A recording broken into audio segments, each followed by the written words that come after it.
Okay, so in this video I want to show you how to use motion tween, which is going to form week 3 in your portfolio. Motion tween is another way of moving objects, but I find it a little bit more difficult to control compared with classic tween. We start off with our usual. We're in the low mode, 640 by 480, frame weight 12 and HTML5 canvas. And I'm just going to make sure I have a dot. So I'm clicking on my dot. I'm going to my properties to check my fill and my stroke. My stroke is off, which is what I want. And I draw a shape. And the first thing I have to do is select my shape. So draw your imaginary square over it, select it, F8 to make it a symbol, give it a name. Make sure you're in movie clip there.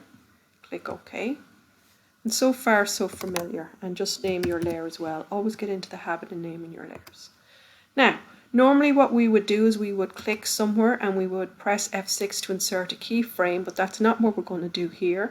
Instead, what you do is you right click and you choose Create Motion Tween. And what happens is this greeny color, I don't know what kind of color it is, appears, and you want to stretch it out. This is the timeline for the object for how long it will stay on the stage.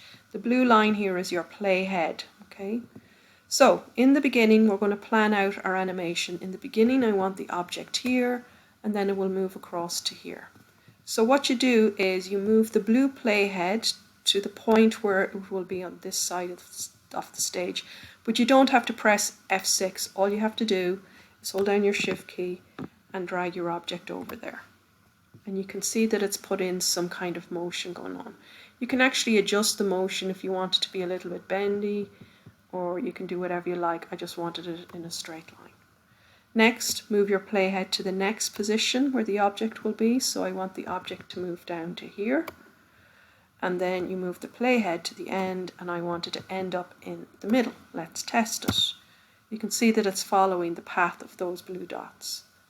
Okay, so the only difference is you no longer have to insert the keyframe yourself.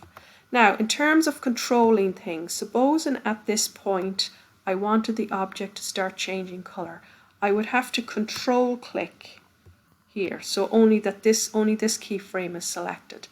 And I would click on the object and go to color effects, tint, and I would choose a color. So let's say it's that color.